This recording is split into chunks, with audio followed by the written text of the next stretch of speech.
I'm Sarah B, and I'm one of the dental hygienists here at Belmar Dentistry, and today we're going to be talking about the Waterpik. It's also called a water flosser, which can sometimes be confusing because people think that the Waterpik can replace actual flossing. So I'm here to kind of clarify any questions that you might have about that and what the Waterpik is actually really helpful for. The Waterpik is actually an irrigation tool which is used to flush out things from underneath other things, and so it doesn't actually get the contact of the teeth, right where the teeth touch, which is the most common place to get a cavity. So even though it's called a water flosser, it doesn't actually replace actual floss. You do still need to floss. Now, who is a good candidate for using the Waterpik?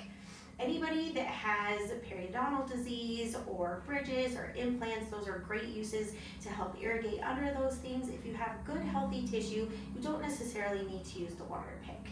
If the normal range is 2 to 3 millimeters of a gum pocket, our floss can get down there and get underneath the gum tissue for us. But if you have periodontal pockets that are 4 millimeters or higher, you're going to want to use that Waterpik to make sure we're getting that bad bacteria out from underneath that gum tissue. Now, if you have a bridge or something like that, which is where you have two crowns on adjacent teeth like this with a fake tooth in between, it's hard to get under there sometimes with dexterity and flossing and things like that. So the water flosser is a great option to get underneath that and just flush with water to keep that nice and clean. The last option, if you have implants, everybody wants to try and floss their implants because it's really important to keep those nice and clean, but the ADA has actually come out and said that regular floss is actually not recommended now because the floss particles can actually get around those threads of the implant.